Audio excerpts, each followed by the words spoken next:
Hello friends, स्वागत है देवा स्टडी पॉइंट आईक्यू में। मैं देवेंद्र। आज हम इस वीडियो में बात करेंगे मौलिक अधिकारों की। पहले हम बात करेंगे मौलिक अधिकार कितने हैं वर्तमान में, पहले कितने थे, कब हटाया गया था, इसके बारे में हम डिटेल में चर्चा करेंगे। ठीक है, किस किस अनुच्छेद में क्या क्या है पूरी डिटेल में चर्चा करेंगे। उसके बाद में इनके जो महत्वपूर्ण प्रश्न है 35 इनकी चर्चा करेंगे जो एग्जाम में बार बार पूछे जाते हैं। तो वीडियो आपके लिए बहुत ही महत्वपूर्ण रहने वाला है, तो एंड तक देखते रहना है। और चैनल को सब्सक्राइब नहीं किया तो सब्सक्राइब और बेल आइकन प्रेस कर देना, जिससे आपको लेटेस्ट वीडियो मिलता रहेगा। और लास्ट में मैंने आपसे क्वेश्चन पूछा, उसका आंसर आपको कमेंट में देना है। ठीक है, तो स्टार्ट करते हैं। सबसे पहले मौलिक अधिकार। मौलिक अधिकार भारत के संविधान की भाग 3 में, ये आपको सब महत्वपूर्ण क्वेश्चन बन जाएगा कि किस भाग में है मौलिक अधिकार। तो भाग 3 में है, अनुच्छेद 12 से 35 तक ये वर्णित है। ठीक है, भारतीय नागरिकों को प्रदान किए गए हैं वे अधिकार है जो सामान्य स्थिति में सरकार द्वारा सीमित नहीं किए जा सकते और जिनकी सुरक्षा का प्रहरी कौन है, सर्वोच्च न्यायालय है। तो मौलिक अधिकार की सुरक्षा का प्रहरी कौन है, सर्वोच्च न्यायालय। ये भी इंपॉर्टेंट क्वेश्चन बन सकता है। तो सारी चीज़ें आपके लिए इंपॉर्टेंट है, याद कर लेना है। ठीक है, अब बात करते हैं मौलिक अधिकारों का वर्गीकरण। तो वर्गीकरण किस प्रकार से है, यहाँ पर आप देखेंगे कि वर्तमान में मौलिक अधिकार कितने हैं। 6 मौलिक अधिकार वर्तमान में है। पहला मौलिक अधिकार है समानता का अधिकार। यह अनुच्छेद 14 से 18 तक वर्णित है। ये भी सारी चीज़ें आपको याद कर लेना है, क्योंकि क्वेश्चन में पूछा जा सकता है कि समानता का अधिकार किस किस अनुच्छेद में है। 4 ऑप्शन दे देंगे, तो उनमें से आपको एक राइट करना है। तो समानता का अधिकार 14 से 18। स्वतंत्रता का अधिकार दूसरा अधिकार है, ये 19 से 22 तक है। शोषण के विरुद्ध अधिकार 23-24 में है, अनुच्छेद 23-24 में। धार्मिक स्वतंत्रता का अधिकार अनुच्छेद 25 से 28 तक है। और सांस्कृतिक तथा शिक्षा संबंधी अधिकार अनुच्छेद 29-30 में है। और संवैधानिक उपचारों का अधिकार अनुच्छेद 32 में है। अनुच्छेद 31 में संपत्ति का अधिकार था, उसको हटा दिया गया है, उसके हम आगे डिटेल में चर्चा करेंगे। तो बात करते हैं आगे, बात करते हैं समानता का अधिकार। समानता का अधिकार अनुच्छेद 14 से 18 तक। तो अनुच्छेद 14 क्या कहता है, विधि के समक्ष समता। अनुच्छेद 15 क्या कहता है, भेदभाव पर रोक। अनुच्छेद 16 कहता है सार्वजनिक नियोजन के विषय पर अवसर की समानता। अनुच्छेद 17 कहता है अस्पृश्यता का उन्मूलन। और अनुच्छेद 18 कहता है उपाधियों का उन्मूलन। तो यह आपको स्क्रीनशॉट लेकर सारे याद कर लेने हैं। ठीक है, अब अगला अधिकार कौन सा है, स्वतंत्रता का अधिकार, अनुच्छेद 19 से 22 तक। ठीक है, अनुच्छेद 19 में 6 अधिकारों का संरक्षण है। यहाँ पर आप डिटेल में पढ़ पाओगे कि अनुच्छेद 19 में 6 अधिकारों का संरक्षण है, मात्र अनुच्छेद 19 में। तो ये 6 बातें आपको याद कर लेना है। वाक एवं अभिव्यक्ति की स्वतंत्रता का अधिकार अनुच्छेद 19 में है। शांतिपूर्वक सम्मेलन में भाग लेने की स्वतंत्रता का अधिकार भी किस में है, अनुच्छेद 19 में।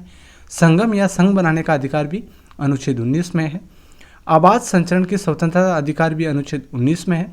निवास का अधिकार और स्वतंत्रता का आदि स्वतंत्रता का अधिकार, तो ये सब बातें क्या है, अनुच्छेद 19 में है। तो ये सारी चीज़ें आपको स्क्रीनशॉट लेकर याद कर लेना है। ठीक है, अब अनुच्छेद 20 में क्या है, अनुच्छेद 20 कहता है अपराध के लिए दोषसिद्धि के संबंध में संरक्षण। अनुच्छेद 21 कहता है प्राण एवं दैहिक स्वतंत्रता। अनुच्छेद 21A क्या कहता है, शिक्षा का अधिकार है, सभी को शिक्षा का अधिकार है। अनुच्छेद 22 क्या कहता है, निरोध या हिरासत एवं गिरफ्तारी का संरक्षण। ठीक है, यह अनुच्छेद 22 में वर्णित है। अब अनुच्छेद अगला अधिकार आपका है शोषण के विरुद्ध अधिकार, अनुच्छेद 23 और 24 में वर्णित है। अनुच्छेद 23 क्या कहता है, मानव व्यापार व बेगार तथा बालाश्रम पर प्रतिबंध। ठीक है, अनुच्छेद 23 कहता है कि मानव का व्यापार, बेगार तथा बालाश्रम पर प्रतिबंध है। अनुच्छेद 24 क्या कहता है, बाल श्रम का निषेध, जिसके अनुसार 14 वर्ष से कम उम्र के किसी भी बच्चे को कारखानों या खदानों या खतरनाक कार्यों के लिए नहीं लगाया जा सकता। तो ये चीज़ आपको ध्यान रखना है, स्क्रीनशॉट लेकर ये याद कर लेना है, एग्जाम में क्वेश्चन पूछा जाता है। आगे हम क्वेश्चन भी देखेंगे किस प्रकार से आपसे क्वेश्चन पूछे जा सकते हैं। ठीक है, अगला अधिकार है धार्मिक स्वतंत्रता का अधिकार, अनुच्छेद 25 से 28 तक। अनुच्छेद 25 क्या कहता है, अंत्यकरण की ओर धर्म के स्वतंत्र पेशे, आचरण और प्रचार की स्वतंत्रता। ठीक है, अनुच्छेद 26 क्या कहता है, धार्मिक मामलों के प्रबंधन की स्वतंत्रता। अनुच्छेद 27 कहता है किसी धर्म विशेष के प्रचार के लिए करों की भुगतान की स्वतंत्रता। अनुच्छेद 28 कहता है कुछ शिक्षण संस्थानों में धार्मिक शिक्षा या धार्मिक पूजा में उपस्थित के बारे में स्वतंत्रता। तो ये स्क्रीनशॉट लेकर आपको याद कर लेना है। ठीक है, अगला हम बात करते हैं कौन सा अधिकार है? सांस्कृतिक और शैक्षिक अधिकार, अनुच्छेद 29 और 30 में। अनुच्छेद 29 क्या कहता है? अल्पसंख्यकों के हितों का संरक्षण। अनुच्छेद 30 क्या कहता है? अल्पसंख्यकों का शैक्षणिक संस्थानों की स्थापना और प्रशासन का अधिकार है, अनुच्छेद 30 में। अब अगला अधिकार है संवैधानिक उपचारों का अधिकार, अनुच्छेद 32 में वर्णित है। अनुच्छेद 32 कहता है ये एक मौलिक अधिकार है जो भारत के प्रत्येक नागरिक को संविधान द्वारा मान्यता प्राप्त अन्य मौलिक अधिकारों को लागू कराने के लिए सर्वोच्च न्यायालय के समक्ष याचिका दायर करने का अधिकार देता है, अनुच्छेद 32। तो ये आपको ध्यान रखना है। अब अनुच्छेद 32 में और क्या लिखा है कि अनुच्छेद 32 के तहत सर्वोच्च न्यायालय और अनुच्छेद 226 के तहत उच्च न्यायालय व्यक्ति के मौलिक अधिकारों को प्रवर्तित करने के लिए 5 प्रकार की रिट जारी कर सकता है। कौन कौन सी रिटें जारी कर सकता है? बंदी प्रत्यक्षीकरण, परमादेश, प्रतिषेध, उत्प्रेषण, अधिकार परीक्षा। तो ये चीज़ें आपको ध्यान रखना है, ठीक है। अनुच्छेद 32। अब अनुच्छेद 31 बीच में है, रह गया 30 से सीधा 32 से। तो अनुच्छेद 31 में क्या है इसके बारे में हम जानते हैं। भारतीय संविधान के अनुच्छेद 31 में संपत्ति का अधिकार का वर्णन था, किंतु 44वें संविधान संशोधन 1978 में के द्वारा संपत्ति के अधिकार को मौलिक अधिकार से विधिक अधिकार में परिवर्तित कर दिया गया है। वर्तमान में संपत्ति का अधिकार भारतीय संविधान के अनुच्छेद 301 के अंतर्गत एक विधिक अधिकार के रूप में स्थापित है। तो ये ध्यान रखना है कि पहले मौलिक अधिकार कितने थे? 7 थे। वर्तमान में कितने? 6। तो संपत्ति का अधिकार है ये पहले था तो 7 थे, इसको 1978 44वें संविधान संशोधन 1978 के तहत हटा दिया गया है और विधिक अधिकार इसको बना दिया गया है और अनुच्छेद 300A में इसको स्थानांतरित कर दिया गया है। तो ये बात आपको ध्यान रखना है, ये सारी चीज़ें आपको याद कर लेनी है, ठीक है। अब हम बात करेंगे इनके क्वेश्चनों की, ठीक है। तो बात करते हैं क्वेश्चन। तो आपका पहला क्वेश्चन है मौलिक अधिकार संविधान के किस भाग में वर्णित है? तो मौलिक अधिकार है ये संविधान के किस भाग में वर्णित है? तो भाग 3 में वर्णित है, ठीक है। ये आपको ध्यान रखना है। इस प्रकार से आपसे क्वेश्चन पूछे जाएंगे, सारे क्वेश्चन इंपॉर्टेंट है, याद कर लेना है सारे। मूल अधिकारों को सर्वप्रथम किस देश में संवैधानिक मान्यता प्रदान की गई थी? तो मूल अधिकारों को सर्वप्रथम किस देश में संवैधानिक मान्यता प्रदान की गई थी? वो है आपका संयुक्त राज्य अमेरिका, सबसे पहले, ठीक है। अगला क्वेश्चन है भारतीय नागरिकों को मौलिक अधिकारों का वर्णन है। भारतीय नागरिकों के जो मौलिक अधिकार है इनका वर्णन किस अनुच्छेद में है? किन किन अनुच्छेद में है हमने पीछे चर्चा की थी। तो ध्यान रखना संविधान के अनुच्छेद 12 से 35 तक मौलिक अधिकार है वो वर्णन है। तो ये हमने पीछे चर्चा भी की थी, तो ये आपको ध्यान रखना है साथियों। अगला क्वेश्चन है डॉक्टर भीमराव अंबेडकर ने भारतीय संविधान के किस भाग को सर्वाधिक अलौकिक भाग कहा? तो डॉक्टर भीमराव अंबेडकर ने किस भाग को अलौकिक भाग कहा? तो वो भाग आपका हो जाएगा भाग 3, जिसमें मौलिक अधिकार है ये वर्णित है। तो ये आपको ध्यान रखना है साथियों, मौलिक अधिकार, ठीक है। अगला क्वेश्चन आपका हो जाएगा भारतीय संविधान द्वारा भारतीय नागरिकों को कुल कितने मौलिक अधिकार प्रदान किए गए थे? तो जब प्रदान किए गए थे उस टाइम तो 7 थे, लेकिन वर्तमान में 6 है। तो ये ध्यान रखना आपको, वर्तमान में कितने हैं? 6। और आपसे पूछे कि भारतीय नागरिकों को जब मौलिक अधिकार प्रदान किए गए तब कितने किए गए थे? 7 किए गए थे। और 7 कौन कौन से हैं हम बात करेंगे। पहला समानता का अधिकार, दूसरा स्वतंत्रता का अधिकार, शोषण के विरुद्ध अधिकार, धार्मिक स्वतंत्रता अधिकार, सांस्कृतिक तथा शिक्षा संबंधी अधिकार, संवैधानिक उपचारों का अधिकार और एक और था 7 नंबर संपत्ति का अधिकार, ठीक है, जिसको 1978 में हटा दिया गया है। तो ये आपको ध्यान रखना है साथियों, ठीक है। वर्तमान में 6 मौलिक अधिकार है, ये भी आपको ध्यान रखना है। यहाँ पर बात करते हैं कौन सा मौलिक अधिकार हटाया गया है। 31 अनुच्छेद 31 में संपत्ति के अधिकार का वर्णन था, किंतु 44वें संविधान संशोधन 1978 के द्वारा संपत्ति के अधिकार को मौलिक अधिकार से विधिक अधिकार में परिवर्तित कर दिया गया है। वर्तमान में संपत्ति का अधिकार भारतीय संविधान के अनुच्छेद 301 के अंतर्गत विधिक अधिकार के रूप में स्थापित है। तो ये भी आपको ध्यान रखना है। अगला क्वेश्चन आपको हो जाएगा भारत के संविधान में मौलिक अधिकार है। भारत के संविधान में मौलिक अधिकार है, मूल संविधान का हिस्सा था। मौलिक अधिकार है ये मूल संविधान का हिस्सा था, ठीक है। इसमें बाद में संशोधन किया गया है, तो ये भी आपको बता दिया है मैंने, तो आपको ध्यान रखना है साथियों। अगला क्वेश्चन है मौलिक अधिकारों को लागू करने का दायित्व है मौलिक अधिकारों को लागू करने का दायित्व किसका है? तो है आपका उच्चतम न्यायालय और उच्च न्यायालय दोनों का है। तो इसमें उपयुक्त दोनों राइट हो जाएगा, सी ऑप्शन आपका इसमें राइट हो जाएगा। ठीक है, अगला क्वेश्चन आपका हो जाएगा मौलिक अधिकारों को निलंबन कौन कर सकता है? मौलिक अधिकारों को निलंबन कौन कर सकता है? तो वो कर सकता है राष्ट्रपति कर सकता है साथियों। ठीक है, मौलिक अधिकारों को निलंबन कौन कर सकता है? राष्ट्रपति कर सकता है। अगला क्वेश्चन है मौलिक अधिकारों के बारे में सुनवाई करने का अधिकार निम्न में से किसको प्रदान किया गया है? कि मौलिक अधिकार के बारे में सुनवाई करने का अधिकार किसके पास है? तो वो ध्यान रखना सर्वोच्च न्यायालय के पास है। संविधान में उद्घोषित मौलिक अधिकारों में संशोधन किया जा सकता है केवल किसके द्वारा? संसद के द्वारा। मौलिक अधिकार है, इनमें संशोधन कौन कर सकता है? संसद कर सकता है। तो जिसने पिछले एक जो 7वां मौलिक अधिकार था संपत्ति का अधिकार, उसको हटाया गया, तो किसके द्वारा? संसद के द्वारा। तो संशोधन किया गया है तो वो संसद के द्वारा किया जा सकता है। अगला है भारतीय नागरिकों को प्रदान किए गए मूल अधिकारों को निलंबित नहीं किया जा सकता। निलंबित किया जा सकता है, किसी भी परिस्थिति में निलंबित नहीं किया जा सकता। ऊपर निर्देशित कुछ भी सही नहीं है। तो भारतीय नागरिकों को प्रदान किए जो मूल अधिकार है इनको निलंबित किया जा सकता है। ठीक है, बी ऑप्शन आपका इसमें राइट हो जाएगा। अगला है भारतीय संविधान के अंतर्गत मूल अधिकारों का संरक्षक कौन है? ये मौलिक अधिकार है, इनका संरक्षक कौन है? तो संरक्षक आपका हो जाएगा न्यायपालिका है, ये मौलिक अधिकारों का संरक्षक है। सबसे पहले हमने इसके बारे में चर्चा की थी। अगला क्वेश्चन है मौलिक अधिकारों के निलंबन का आदेश कौन दे सकता है? निलंबन का आदेश कौन दे सकता है? तो निलंबन का आदेश दे सकता है राष्ट्रपति। ठीक है, अगला क्वेश्चन है मौलिक अधिकारों पर आवश्यक प्रतिबंध लगाने का अधिकार किसके पास है? आवश्यक प्रतिबंध लगाने का अधिकार किसके पास है? तो वो आपका हो जाएगा संसद के पास है। प्रतिबंध लगाने का अधिकार किसके पास है? संसद के पास है। अगला है भारतीय संविधान में प्रदत्त मूलभूत अधिकारों को निलंबित करने वाली सत्ता कौन सी है? तो इसमें राइट हो जाएगा साथियों राष्ट्रपति। ठीक है, क्वेश्चन किसी प्रकार से पूछा जा सकता है, तो सारे क्वेश्चन मैं आपके लिए लेकर आया हूँ। ठीक है, ध्यान से आपको याद कर लेना है सारे क्वेश्चन। समानता का अधिकार भारतीय संविधान के किन 5 अनुच्छेदों में दिया गया है?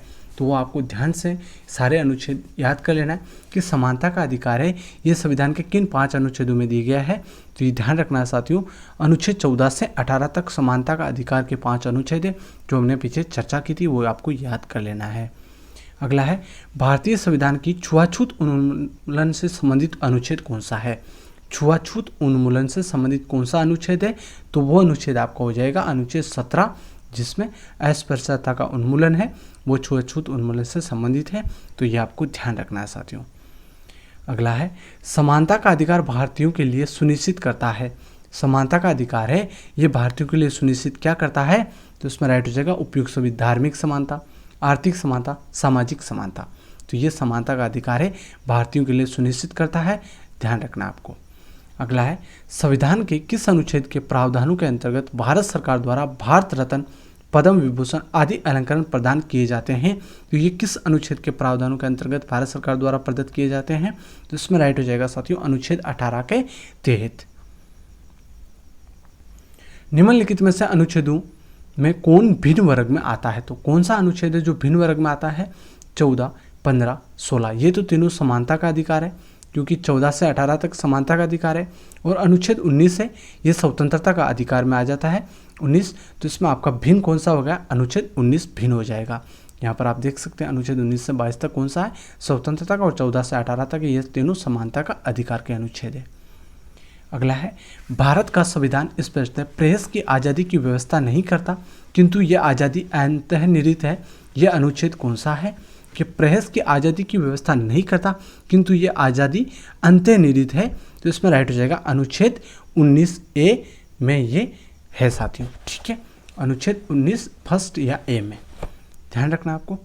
अगला क्वेश्चन आपका हो जाएगा अनुच्छेद 19 में वर्णित स्वतंत्रताएं निम्नलिखित में से किसको प्राप्त है?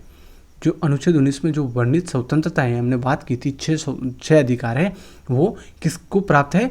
तो वो आपको हो जाएगा केवल भारतीय नागरिकों को ये स्वतंत्रताएं प्राप्त है। तो ये आपको ध्यान रखना है साथियों। अगला क्वेश्चन है निम्नलिखित में से नागरिकों को स्वतंत्रता संबंधी सही अधिकार कौन सा है? तो सही अधिकार है वो है भाषण तथा विचार व्यक्त करने की स्वतंत्रता है। ठीक है, ये सी ऑप्शन आपका इसमें राइट हो जाएगा। निम्नलिखित में से कौन मौलिक अधिकार नहीं है? कौन सा है मौलिक अधिकार नहीं है? तो बोलने का अधिकार ये मौलिक अधिकार है, व्यवसाय का अधिकार मौलिक अधिकार है, धर्म का अधिकार मौलिक अधिकार है। तो हड़ताल पर जाने का अधिकार नहीं है मौलिक अधिकार, तो इसमें आपका सी ऑप्शन राइट हो जाएगा साथियों। क्या हो जाएगा? सी ऑप्शन राइट हो जाएगा। ठीक है, अगला क्वेश्चन आपका हो जाएगा, भारतीय संविधान का कौन सा अनुच्छेद व्यक्ति के विदेश यात्रा के अधिकार को संरक्षण प्रदान करता है? तो कौन सा अनुच्छेद है? वो अनुच्छेद है अनुच्छेद 21, विदेश यात्रा का अधिकार को संरक्षण प्रदान करता है। अगला क्वेश्चन है, संविधान के किन अनुच्छेदों में शोषण के विरुद्ध अधिकार वर्णित है? तो किन अनुच्छेदों में शोषण के विरुद्ध अधिकार वर्णित है? तो वो आपका हो जाएगा अनुच्छेद 23 और 24 में। तो सी ऑप्शन आपका इसमें राइट हो जाएगा। मौलिक अधिकारों के अंतर्गत कौन सा अनुच्छेद बच्चों के शोषण से संबंधित है? मौलिक अधिकारों के अंतर्गत कौन सा अनुच्छेद बच्चों के शोषण से संबंधित है? तो वो अनुच्छेद कौन सा हो जाएगा? अनुच्छेद 24 हो जाएगा। ठीक है, अगला है, भारतीय संविधान के अनुसार किसी भी व्यक्ति को जिसे गिरफ्तार अथवा बंदी किया जा सकता है सबसे नज़दीकी मजिस्ट्रेट के समक्ष उपस्थित कराना होगा। भारतीय संविधान के अनुसार किसी भी व्यक्ति को जिसे गिरफ्तार अथवा बंदी बनाया जाता है उसे नज़दीकी मजिस्ट्रेट या नज़दीकी कोर्ट में समक्ष उपस्थित कराना होगा। कितने समय में कराना होगा? तो वो आपका हो जाएगा 24 घंटे के अंदर अंदर उनको नज़दीकी मजिस्ट्रेट में उनको उपस्थित करवाना होगा। ठीक है, अगला क्वेश्चन आपका हो जाएगा, निम्नलिखित में से किस अनुच्छेद में कहा गया है कि किसी भी व्यक्ति को एक ही अपराध के लिए एक बार से अधिक अभियोजित या दंडित नहीं किया जा सकता? तो वो किस अनुच्छेद में? अनुच्छेद 20 में है। ठीक है, अगला क्वेश्चन आपका हो जाएगा, धार्मिक स्वतंत्रता का अधिकार संविधान के किन अनुच्छेदों में वर्णित है? धार्मिक स्वतंत्रता अधिकार है ये संविधान के किन अनुच्छेदों में वर्णित है? तो अनुच्छेद 25 से 28 तक धार्मिक स्वतंत्रता अधिकार के अनुच्छेदों में वर्णित है, तो ध्यान रखना है। अगला क्वेश्चन है, संविधान के किस अनुच्छेद द्वारा सिखों द्वारा कृपाण धारण करना धार्मिक स्वतंत्रता का अंग माना गया है? तो वो आपका हो जाएगा अनुच्छेद 25। अगला क्वेश्चन है, निम्नलिखित में से मौलिक अधिकारों में से किसे डॉक्टर बी.आर. अम्बेडकर ने संविधान का हृदय या आत्मा की संज्ञा दी थी? तो वो कौन सा मौलिक अधिकार है? तो वो आपका हो जाएगा संवैधानिक उपचारों का अधिकार, जो अनुच्छेद 32 में वर्णित है। अनुच्छेद 32 में वर्णित है, उसे संविधान की हृदय या आत्मा किसने कहा था? डॉक्टर भीमराव अम्बेडकर ने कहा था। संवैधानिक उपचारों का अधिकार किन परिस्थितियों में निलंबित हो जाता है? संवैधानिक उपचारों का अधिकार ये किन परिस्थितियों में निलंबित हो जाता है? तो ये अनुच्छेद 32 में है। ये हो जाता है उपयुक्त सभी परिस्थितियों में निलंबित हो जाता है।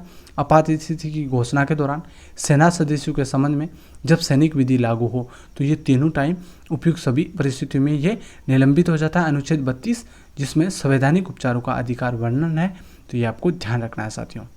अगला है, कौन मूल अधिकारों के अंतर्गत नहीं आता है? मूल अधिकारों के अंतर्गत नहीं आता है, वो कौन सा है? वो आपका हो जाएगा संपत्ति का अधिकार। स्वतंत्रता का अधिकार आता है, समानता का अधिकार आता है, शोषण के विरुद्ध अधिकार आता है। ये संपत्ति का अधिकार है। इसको 44वें संविधान संशोधन 1978 में इसको हटाकर अनुच्छेद 300A में स्थानांतरित कर दिया गया है और इसको विधिक अधिकार बना दिया गया है, मौलिक अधिकार से स्थानांतरित करके। ठीक है, तो ये आपको ध्यान रखना है।